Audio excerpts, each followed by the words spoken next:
तो हमने last lecture में डिस्कस किया था, वो था कंसेप्ट बिहाइंड गॉस लॉ। ठीक है, so that was the concept behind Gauss law. अब हम बेसिकली गॉस लॉ को डिस्कस करने जा रहे हैं। गॉस लॉ है क्या, ठीक है, ये हमें किस चीज़ के बारे में बताता है। वैसे थोड़ा बहुत तो आइडिया हमें हो गया था लास्ट टाइम पे कि गॉस लॉ का जो एप्लीकेशन है, जो इसका यूज़ है, वो एक्सटेंडेड चार्ज बॉडीज़ का इलेक्ट्रिक फील्ड निकालने के लिए। ठीक है, it is applied to determine the electric field, due to extended charged bodies,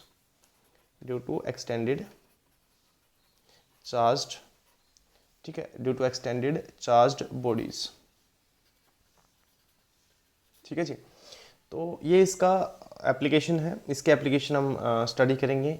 इसके बहुत सारे एप्लीकेशन है, बट हम सिर्फ वही एप्लीकेशन स्टडी करेंगे जो हमारे सिलेबस में है। हम सिलेबस के अकॉर्डिंग इस चीज़ को प्रोसीड करेंगे। बट उससे पहले हम गॉस लॉ को देखते हैं। गॉस लॉ बेसिकली है क्या, ठीक है।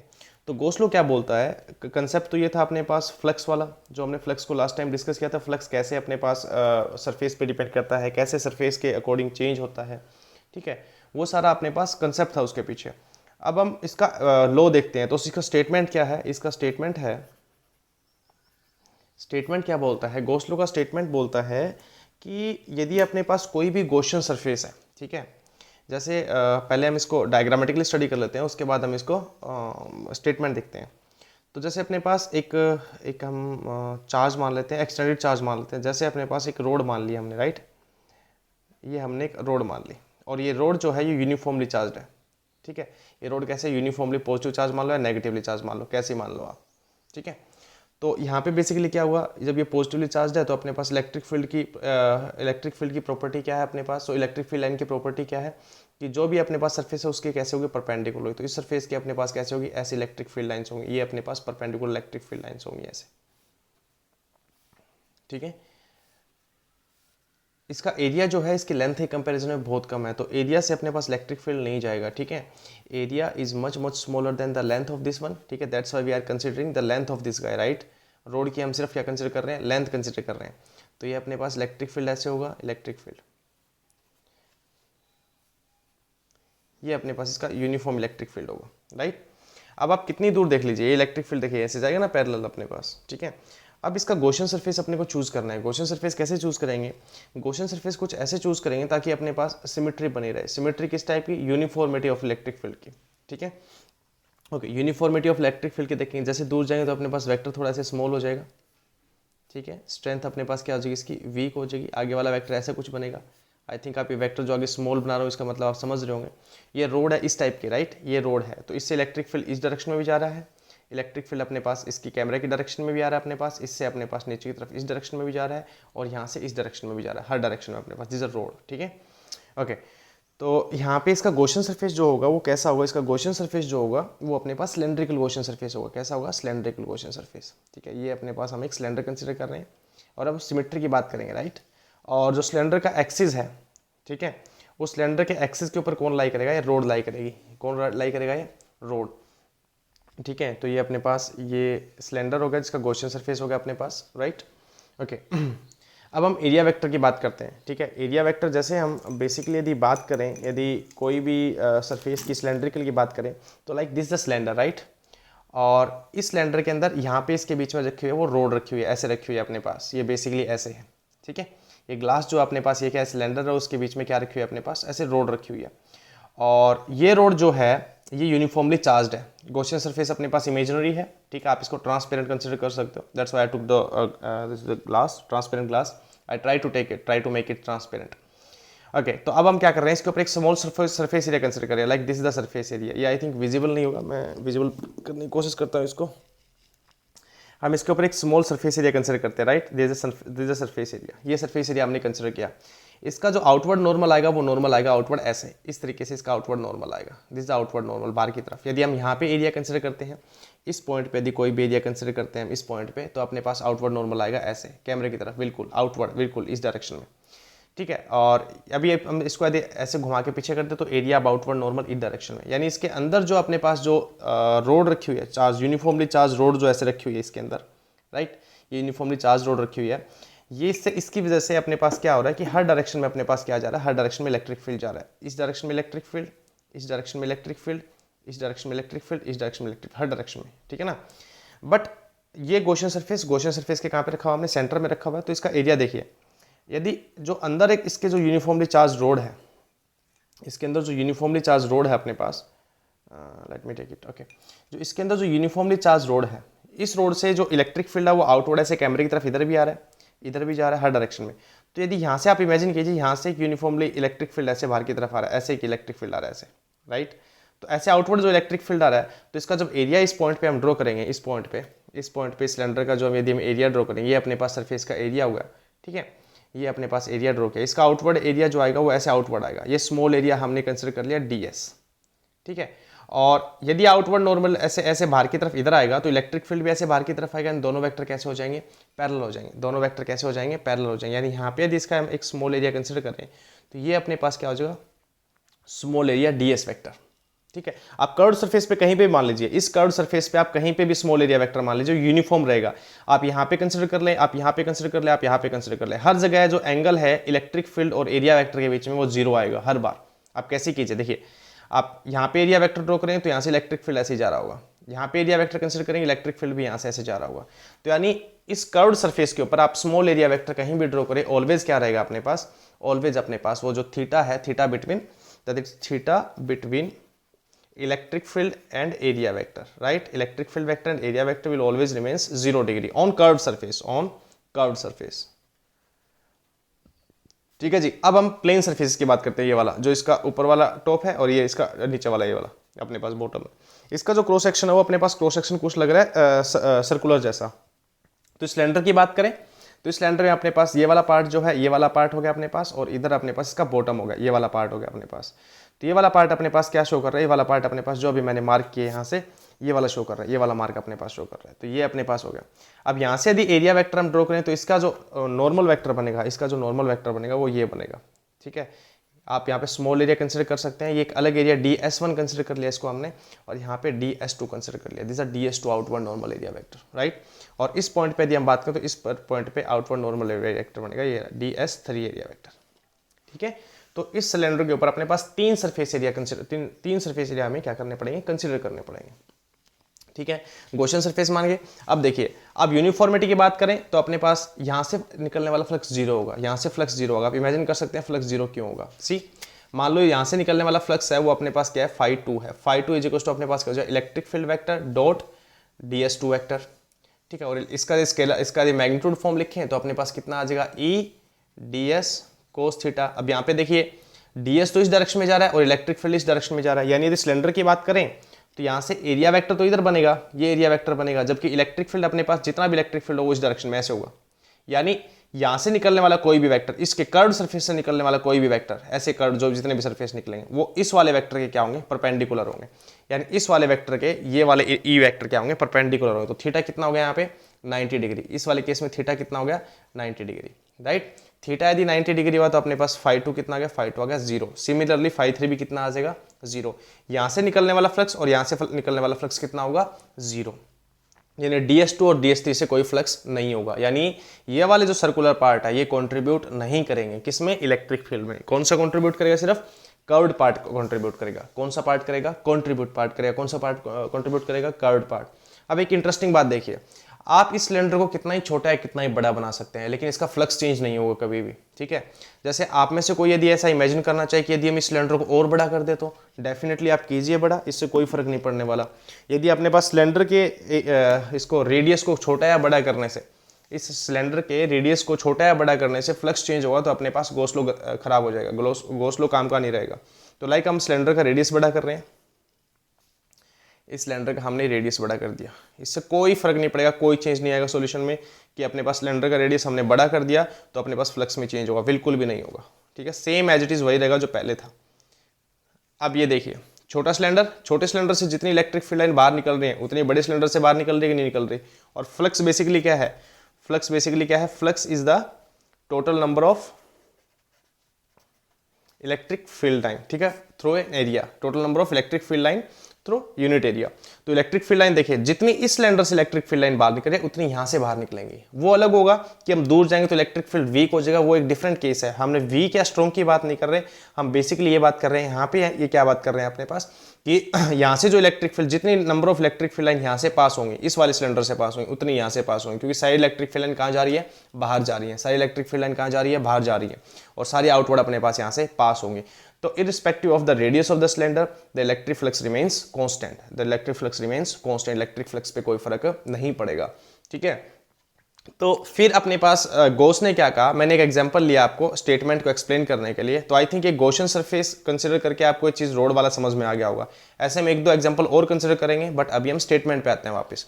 तो स्टेटमेंट बेसिकली क्या बोलता है, स्टेटमेंट बोलता है कि यदि अपने पास कोई भी ऐसे फ्लक्स जो है, ये अपने पास गॉसियन सरफेस है, गॉसियन सरफेस से जो जितना भी फ्लक्स बाहर निकलेगा, ये फ्लक्स कहाँ जा रहा है, बाहर जा रहा है यहाँ से। गॉसियन सरफेस, ये गॉसियन सरफेस है, सिलेंडर से जितना भी फ्लक्स होगा, है ना, इस सिलेंडर से जितना भी फ्लक्स होगा वो किसके इक्वल होगा, flux will be equals to Q upon में एप्सिलॉन नॉट। ये आपको समझना है यहाँ पे, ठीक है। इसको स्टेटमेंट इंग्लिश में लिखेंगे, अभी हम स्टेटमेंट लिखेंगे।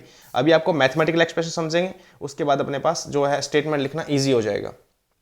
तो phi equals to Q upon epsilon naught का मतलब क्या है, ये बोलता है जो इलेक्ट्रिक फ्लक्स है, electric flux through any Gaussian surface, electric flux, ये इलेक्ट्रिक फ्लक्स है ना, इलेक्ट्रिक फ्लक्स, और किससे है, ये गॉसियन सरफेस है। सी गॉसियन सरफेस हमने कंसिडर किया है, electric flux through any Gaussian surface, electric flux through any Gaussian surface, Gaussian surface, ठीक है, Gaussian surface, electric flux through any Gaussian surface किसके इक्वल है, इक्वल टू किसके इक्वल अपने पास, क्यू अपन एप्सिलॉन नॉट। तो क्यू अपने पास बेसिकली क्या है, इसको भी अपने पास, इसको भी डिक्टेट करना, इसके भी बारे में भी कुछ बताना पड़ेगा अपने को कि ये है क्या, क्यू बेसिकली है क्या। यहाँ पे क्यू है charge enclosed bye this Gaussian surface. देखिए ये वाला गॉसियन सरफेस, आप चाहे इस सिलेंडर की बात कर लें या इस सिलेंडर की बात कर रहे हैं, ये दोनों में से कोई भी एक सिलेंडर की, दोनों गॉसियन सरफेस कंसीडर नहीं कर रहे हैं हम यहाँ पे, सिर्फ एक ही गॉसियन सरफेस कंसीडर कर रहे हैं। कोई भी वट जो भी आपको ठीक लगे, आप बड़े वाला सिलेंडर कंसीडर कर सकते हैं या छोटे वाला सिलेंडर कंसीडर कर सकते हैं। तो बोलता है कि गॉसियन सरफेस के अंदर कितना चार्ज इनक्लोज है, यानी ये जो रोड है, ये रोड गॉसियन सरफेस किसको इनक्लोज कर रहा है, इस रोड को, ठीक है। और इस रोड के ऊपर चार्ज हमने क्या मान लिया, क्यू चार्ज मान लिया। क्या मान लिया हमने यहाँ पे, क्यू चार्ज मान लिया, राइट। तो कितना चार्ज इनक्लोज कर रहा है Gaussian surface, Q charge enclose कर रहा है। तो ये क्यू कौन है, चार्ज इनक्लोज्ड। क्या क्यू कौन है अपने पास यहाँ पे, चार्ज इनक्लोज्ड, ठीक है। Electric flux through any Gaussian surface equals to the total charge, नहीं sorry 1 by epsilon nought times ना, ये अपने पास है 1 by epsilon nought into Q, right. This is statement, इसको ऐसे लिखेंगे। तो Gaussian surface equals to the 1 by epsilon nought times, 1 by epsilon nought times to the charge enclosed by Gaussian surface, to the charge enclosed by Gaussian surface, ठीक है। I think आपको इसकी statement clear होगी। एक बार फिर repeat कर देता हूं मैं, ठीक है, सॉरी एक बार रिपीट कर देता हूं मैं। तो रिपीट क्या है अपने पास कि इलेक्ट्रिक फ्लक्स जो है, इलेक्ट्रिक फ्लक्स गॉसियन सरफेस से किससे निकाल रहे हैं, गॉसियन सरफेस से, वो किसके इक्वल होगा, ठीक है। वो बोलता है कि 1 by epsilon not, epsilon not time अपने पास क्या है, यहाँ का परमिटिविटी। यदि यहाँ का मीडियम फ्री स्पेस है, ये एयर है, तो अपने पास एप्सिलॉन नॉट आ जाएगा। यदि यहाँ का स्पेस एयर नहीं है, कुछ और मीडियम है, तो उसका आ जाएगा अपने पास जो परमिटिविटी हमने पहले एक्सप्लेन किया है कूलम्ब्स लॉ में, उसके अकॉर्डिंग आप परमिटिविटी को एक्सप्लेन कर सकते हो कि अपने पास ये एब्सोल्यूट परमिटिविटी है, रिलेटिव परमिटिविटी है अपने पास, ठीक है। तो 1 by epsilon nought times of the charge enclosed by the Gaussian surface, 1 by epsilon nought times of the charge enclosed by the Gaussian surface. इस स्टेटमेंट को एक बार फिर लिखते हैं। तो स्टेटमेंट अपने पास क्या बोल रही है, स्टेटमेंट बोल रही है, statement of the Gauss law is statement, ठीक है, electric flux through any Gaussian surface, electric flux through any Gaussian surface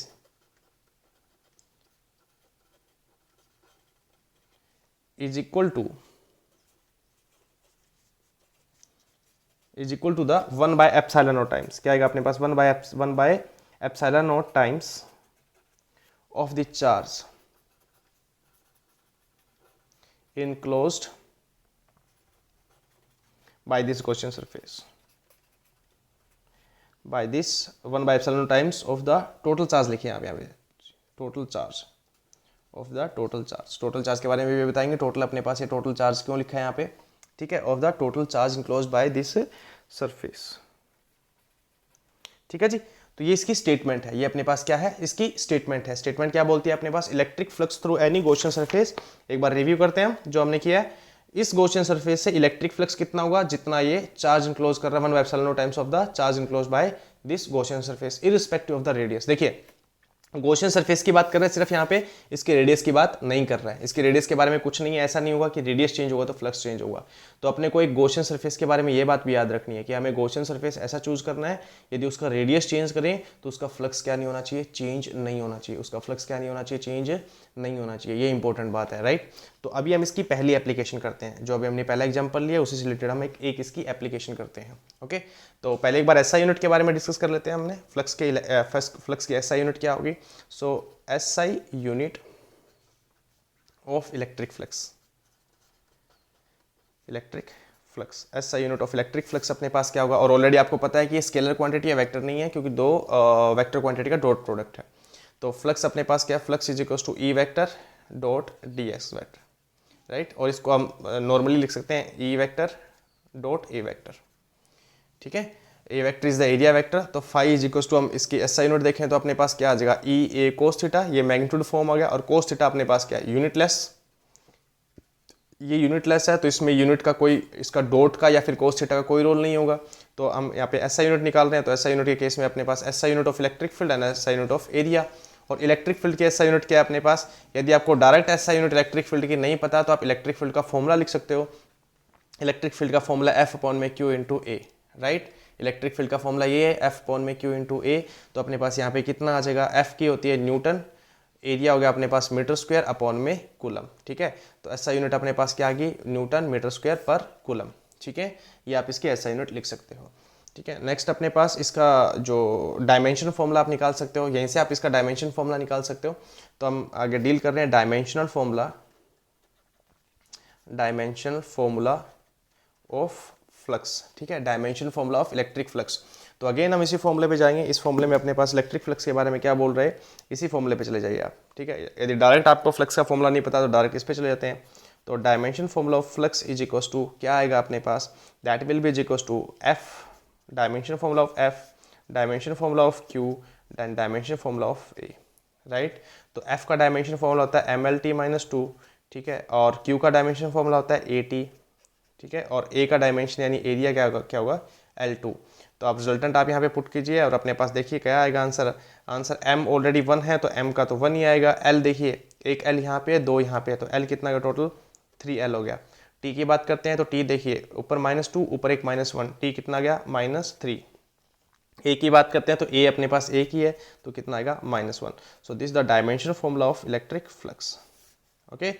तो हम इलेक्ट्रिक फ्लक्स का डायमेंशन फॉर्मूला कर चुके हैं, हम गॉस लॉ की स्टेटमेंट कर चुके हैं, ठीक है। अब हम क्या करते हैं, इसकी एक एप्लीकेशन करते हैं, ठीक है। एक एप्लीकेशन के बाद हम नेक्स्ट एप्लीकेशन करेंगे, वो नेक्स्ट लेक्चर में करेंगे। अभी के लिए सिर्फ एक ही एप्लीकेशन करेंगे, ओके। तो एप्लीकेशन, सबसे पहले एप्लीकेशन अपने पास कोई भी बोलता है यूनिफॉर्मली चार्ज रोड है, उसके ऊपर चार्ज डेंसिटी अपने को दिया हुआ है। तो ये अपने पास यूनिफॉर्मली चार्ज रोड है, ठीक है। थिकनेस बहुत ही कम कंसिडर करेंगे, जैसा कि मैं आपको बता रहा हूँ। यदि आप इसकी थिकनेस कंसिडर करेंगे तो फिर इसमें एक इफेक्ट होता है, एक फिनोमिना होता है, वो आना लग जाएगा, ठीक है। जो हम डील करेंगे कैपेसिटर में, जब हम कैपेसिटेंस स्टडी करेंगे तो उसमें इसकी थिकनेस यदि ज़्यादा होगी तो उससे क्या फ़र्क पड़ेगा वो हम डील करेंगे। तो यहाँ पे क्या है, यूनिफॉर्मली चार्ज है, कंसिडर कर लेते हैं पॉजिटिवली चार्ज है। इससे कोई फर्क नहीं पड़ता आप इसको पॉजिटिवली चार्ज कंसिडर कर रहे हैं, नेगेटिवली चार्ज कंसिडर कर रहे हैं, हम इसके चार्ज के बस मैग्नीट्यूड से मतलब है, ठीक है। तो फिर अपने पास यूनिफॉर्मली चार्ज रोड हो गई। तो अब हम क्या करेंगे, इसका गॉसियन सरफेस कंसिडर करेंगे। और अपने पास यूनिफॉर्मली चार्ज रोड का गॉसियन सरफेस कैसा आएगा, सिलेंडर आएगा। लाइक इस रोड से हमें D डिस्टेंस पे निकालना है ना, ठीक है। इस रोड से हमें क्या निकालना है, D डिस्टेंस पे इलेक्ट्रिक फील्ड निकालना है। तो मैं पहले सिलेंडर बना रहा हूँ, क्योंकि यदि मैं पहले पॉइंट कंसिडर कर लूँगा तो फिर डायग्राम ठीक नहीं बनेगा, ठीक है। तो एक बार मैं ये कंसिडर कर लेता हूँ, पहले डायग्राम बना लेता हूँ, ठीक है। ये गॉसियन सरफेस आ गया, ठीक है जी। एक्चुअली गॉसियन सरफेस कहाँ से पास होना चाहिए, लाइक ये पॉइंट कोई भी है P, इस पॉइंट P पे अपने को इलेक्ट्रिक फील्ड निकालना है इस रोड की वजह से, ठीक है। और ये पॉइंट P है, ये D डिस्टेंस पे है, तो ये भी अपने पास इसका रेडियस कितना हो जाएगा सिलेंडर का, इस सिलेंडर का रेडियस हो जाएगा D, ठीक है। इस सिलेंडर का रेडियस मान लो यहाँ पे भी D होगा रेडियस, है ना। तो पी पॉइंट पे अपने वो इलेक्ट्रिक फील्ड निकाला, और पी पॉइंट एक्जैक्टली कहाँ पे लाई कर रहा है, गॉसियन सरफेस के ऊपर लाई कर रहा है। कहाँ पे लाई कर रहा है, एक्जैक्टली गॉसियन सरफेस के ऊपर लाई कर रहा है। तो ये अपने पास गॉसियन सरफेस बन गया। और इसका यदि इलेक्ट्रिक फील्ड डायग्राम बनाना चाहो तो आप बना सकते हो। यहाँ पे ये इलेक्ट्रिक फील्ड की लाइन हो गया, ये इलेक्ट्रिक फील्ड लाइन होगी अपने पास, ठीक है। ऐसे इलेक्ट्रिक फील्ड लाइन ऐसे पैरेलल जाएंगे अपने पास, ठीक है। सिमिलरली अपने पास ऐसे आएंगी। यदि आप यूनिफॉर्म इलेक्ट्रिक फील्ड को शो कर रहे हो तो याद रखें कि अपने पास स्पेसिंग बराबर हो, ठीक है, लेंथ भी बराबर हो सभी की, ठीक है, और डायरेक्शन भी सबकी सेम हो। यूनिफॉर्म इलेक्ट्रिक फील्ड यदि अपने को शो करना है तो, यदि वेरिएबल है तो कुछ नहीं कर सकते, थोड़ा बराबर आएगा, आप इसको ड्रॉ कर सकते हैं। तो ये अपने पास इलेक्ट्रिक फील्ड डायग्राम हो गया। और अब हम देखिए, अब बेसिकली हम क्या है, अब इसको कैसे सोल्व करेंगे, इसका सोल्व करने का तरीका ये, एक बार हम गॉस लॉ अप्लाई करेंगे, एक बार हमारे जो मैथमेटिकल तरीका है फ्लक्स निकालने के बाद वो यूज़ करेंगे, और दोनों को हम इक्वेट कर देंगे। तो सबसे पहले हम गॉस लॉ के अकॉर्डिंग देखते हैं। अपने को गिवन है, अब देखिए गिवन क्या क्या है, गिवन जो है अपने पास, वो गिवन क्या क्या है। एक तो इसकी चार्ज डेंसिटी अपने को पता है, तो लीनियर चार्ज डेंसिटी गिवन है अपने पास, लीनियर चार्ज डेंसिटी अपने पास गिवन है, तो वो कितनी है, let that is lambda. Total length आप कंसिडर करना चाहो तो कर सकते हो, अदरवाइज आप इनफाइनाइट के लिए भी निकाल सकते हो इसको, ठीक है। इससे कोई फर्क नहीं पड़ा कि रेड की लेंथ इनफाइनाइट है कुछ नहीं, या अपने पास कोई फाइनाइट है, क्योंकि इसका हम केस पहले भी डील कर चुके हैं, यदि आपको याद हो तो, बाय यूजिंग गॉस लॉ। तो इसकी लेंथ आप एल कंसिडर कर सकते हो, ठीक है, या फिर जितना गॉसियन सरफेस के अंदर इनक्लोज कर आप उसकी लेंथ कंसिडर कर सकते हो। इसके बाद टोटल चार्ज आप क्यों मान सकते हो, ठीक है। तो यदि लैम्डा को आप डिफाइन करोगे तो लैम्डा इज इक्वल टू अपने पास टोटल चार्ज अपॉन में टोटल एल, ये अपने पास इक्वेशन नंबर फर्स्ट आ गई। ये अपने को गिवन है इधर, ठीक है। अब अपने को जो क्या बोलता है, गॉस लॉ क्या बोलता है, अब देखिए यूजिंग गॉस लॉ, तो गॉस लॉ क्या बोलता है, गॉस लॉ बोलता है कि अपने पास फ्लक्स है, इस गॉसियन सरफेस से फ्लक्स कितना होगा, गॉसियन सरफेस से फ्लक्स होगा phi is equal to Q upon में एप्सिलॉन नॉट, है ना। यानी चार्ज इनक्लोज, कितना चार्ज इनक्लोज कर रहा है, क्यू इनक्लोज कर रहा है, क्यू अपॉन में एप्सिलॉन नॉट, क्यू अपॉन में एप्सिलॉन नॉट अपने पास ये फ्लक्स होगा। ये अपने पास गॉस लॉ बोलता है। और यदि अपने को टोटल चार्ज नहीं दिया हुआ, सिर्फ लैम्डा दिया हुआ है, तो आप देखिए लैम्डा की वैल्यू लैम्डा की वैल्यू क्या आप पुट कर सकते हो, लैम्डा की टर्म में क्या हो जाएगा, लैम्डा इंटू एल अपॉन में एप्सिलॉन नॉट, ठीक है। आप इस फॉर्म में पुट कर सकते हैं, यहाँ से देखिए Q is equal to lambda into L हो जाएगा, इस फॉर्म में पुट कर सकते हो आप। तो ये इक्वेशन अपने पास होगी सेकंड। ये फ्लक्स आया गॉस लॉ की वजह से, बट हम बाय डेफिनेशन क्या कर सकते हैं, by definition of flux, by definition of flux, तो फ्लक्स की डेफिनेशन क्या बोलती है, बोलती है हम एक छोटा सा एरिया कंसिडर करेंगे, ठीक है, इसके ऊपर इसका एरिया वेक्टर ड्रॉ करेंगे, ये छोटा सा एरिया वेक्टर डीएस वेक्टर आ गया, और इलेक्ट्रिक फील्ड वेक्टर भी दोनों इसे सेम डायरेक्शन में है, और अपने पास ई वेक्टर डीएस वेक्टर आ गए दोनों। तो ई वेक्टर डीएस वेक्टर आ गए तो अपने पास क्या निकलेगा, इधर से फ्लक्स निकलेगा। तो ये फर्स्ट फ्लक्स मान लेते हैं, कर्व्ड सरफेस से कौन सा फ्लक्स मान लेते हैं, फर्स्ट फ्लक्स मान लेते हैं। तो फर्स्ट फ्लक्स क्या बोल रहा है अपने पास, that is equal to this small area, तो डी फाई आ जाएगा, स्मॉल एरिया तो small flux, d phi is equal to E vector dot d S vector, right.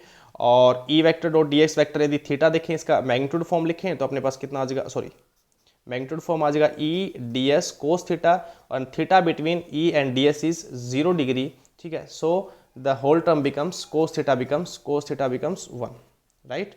तो d phi one becomes E d S. अब curved surface से अपने को क्या चाहिए, कर्व्ड सरफेस से अपने को चाहिए टोटल, क्या चाहिए, कर्व्ड सरफेस से टोटल टोटल फ्लक्स चाहिए। ये तो स्मॉल एरिया से आया ना, तो टोटल एरिया अपने पास कितना होगा, टोटल एरिया अपने पास होगा इंटीग्रेटिंग बोथ साइड, ठीक है। और देखिए इस सरफेस के ऊपर आप इस पॉइंट पे निकालें, इस पॉइंट पे निकालें, किसी पॉइंट पे निकालें, इलेक्ट्रिक फील्ड तो सेम होगा। तो इंटीग्रेशन के अंदर ई तो क्या है, कांस्टेंट है, तो अपने पास इसका डी फाई वन का इंटीग्रेशन हमने मान लिया फाई वन, ई यहाँ से बाहर आ गया इंटीग्रेशन ऑफ डी एस, ठीक है। और डी एस अपने पास क्या है, total curved surface area, total curved surface है, और टोटल कर्व्ड सरफेस एरिया कितना होता है सिलेंडर का, curved surface area of this cylinder is phi one is equal to E into 2 pi R H या एल, एल अपने पास, ठीक है, 2 पाई आर एल, ठीक है। यही बनेगा अपने पास curved surface area 2 pi R L, ठीक है। क्योंकि 2 पाई एच लिखते हैं तो एच अपने पास यहाँ पे कितना है, एच की जगह हमने एल यूज किया है, सॉरी इंटीग्रेशन नहीं आएगा यहाँ पे, डीएस का इंटीग्रेशन ये आएगा अपने पास, ठीक है। तो फाई वन आ गया अपने पास, like this the equation number 2, ठीक है, ओके। तो अब देखिए फाई टू, यहाँ से यदि फ्लक्स हम टोटल फाई टू मानने और यहाँ से फ्लक्स हम क्या मानने फाई थ्री। अभी थोड़ी देर पहले मैंने आपको प्रूव किया था कि फाई टू और फाई थ्री कितने होंगे, जीरो होंगे। तो टोटल फ्लक्स अपने पास कितना आ जाएगा, phi one plus phi two plus phi three. Gauss law by definition बोलते हैं total flux, right, this is total flux. Total flux किसका है, phi one phi two phi three. तो फाई वन की वैल्यू फाइव टू और phi three कितना है, zero. अभी प्रूव किया था ना हमने, जीरो आएंगे दोनों, तो ये दोनों अपने पास क्या हो गए, जीरो। फाई वन कितना है, E two pi R L into phi, equation number 3। देखिए ये बाय डेफिनेशन आया फ्लक्स हमने कैलकुलेट किया, और ये बाय स्टेटमेंट आया। तो इसका मतलब जो बाय स्टेटमेंट जो फ्लक्स है और जो बाय डेफिनेशन फ्लक्स है, दोनों क्या होने चाहिए, इक्वल होने चाहिए, क्योंकि सेम ही सरफेस से जा रहे हैं। ठीक है, तो using from equation 2 and 3, from equation 2 and 3, by equation 2 and 3 से हम क्या क्या निकलेगा अपने पास, इक्वेशन नंबर 2 एंड 3 से अपने पास निकलेगा कि ये आ जाएगा, दैट इज, इससे देखिए अपने पास इक्वेशन है, जो ये 2 है वो है Q अपॉन में एप्सिलॉन नॉट। सो देखिए इक्वेशन नंबर 2 है वो phi equals to Q upon epsilon naught. तो यहाँ पे हम लिखते हैं Q अपॉन में एप्सिलॉन नॉट, या फिर आप लैम्डा वाली टर्म भी लिख सकते हैं इसमें।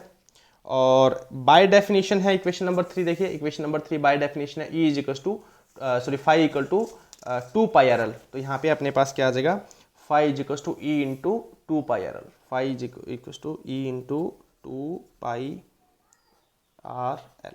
ठीक है, यहाँ पे इतना अपने पास इक्वेशन को इक्वेट कर दिया। आप अपने को कैलकुलेट क्या करना था, कैलकुलेट अपने को करना था इलेक्ट्रिक फील्ड। क्या कैलकुलेट करना था अपने को, इलेक्ट्रिक फील्ड। तो इलेक्ट्रिक फील्ड यहाँ से कितना आ जाएगा, E is equals to Q upon में epsilon nought 2 pi R L. ठीक है, ये आएगा अपने पास, देखिए यहाँ से 2 पाई एल डिवाइड में चला जाएगा, E बचा यहाँ से। तो E इज इक्वल्स टू अपने पास देखिए, आप इसको स्टैंडर्ड टर्म में लिख सकते हैं, Q अपॉन में L क्या हो जाएगा, लैम्डा। अभी लीनियर चार्ज डेंसिटी के बारे में बताया था। ठीक है, तो अपने पास आप इसको लिख सकते हैं 1 अपॉन में 2 pi epsilon not into lambda. Lambda कौन है अपने पास, ये वाला टर्म, 2 पाई एप्सिलॉन नॉट आ गया, और सॉरी आर भी बचेगा अपने पास, आर आ गया। ठीक है, आर, सॉरी हमने डायग्राम में आर कंसिडर नहीं किया, हमने डायग्राम में डी कंसिडर किया। देखिए डायग्राम में हमने डी कंसिडर किया, तो जहाँ भी हमने आर लिया वहाँ पे आप डी सब्स्टिट्यूट कर दीजिए। जहाँ पे आर लिया हमने वहाँ पे क्या सब्स्टिट्यूट कर दिया, डी सब्स्टिट्यूट कर दीजिए। तो अपने पास E इज इक्वल्स टू कितना आ जाएगा, 1 अपॉन में 2 pi epsilon not lambda upon में डी, 1 अपॉन में 2 एप्सिलॉन नॉट लैम्डा अपॉन में डी। और यहाँ से एक इंटरेस्टिंग बात ये देखिए, आप या तो लैम्डा की फॉर्म में आंसर आ जाएगा, या फिर अपने पास Q अपॉन लैम्डा की जगह आप Q की फॉर्म में निकालना चाहते हो तो Q की फॉर्म में भी सही है। आप इसका स्टैंडर्ड टर्म बनाना चाह रहे हैं तो स्टैंडर्ड टर्म बना दीजिए, आप 2 से मल्टीप्लाई 2 से डिवाइड कर दीजिए, क्योंकि स्टैंडर्ड टर्म अपने पास 2 पाई एप्सिलॉन नॉट नहीं है, क्या है 4 पाई एप्सिलॉन नॉट। तो 2 से मल्टीप्लाई कर दिया, 2 से डिवाइड कर दिया, तो नीचे वाला 2 इंटू 2 क्या हो गया 4, तो ये आ गया अपने पास 1 अपॉन में 4 पाई एप्सिलॉन नॉट। ठीक है, ऊपर 2 लैम्डा अपॉन में D is equals to E. तो ये अपने पास इलेक्ट्रिक फील्ड आ गया by using Gauss law due to a uniformly charged conductor. ठीक है, यूनिफॉर्म रोड, सॉरी। तो अभी हमने क्या कहा, अभी हमने गॉस लॉ किया, गॉस लॉ के बाद हमने एक एप्लीकेशन किया उसका, इसके 2 एप्लीकेशन और है वो भी हम करेंगे, लेकिन अभी सिर्फ इस लेक्चर के लिए सिर्फ इतना ही।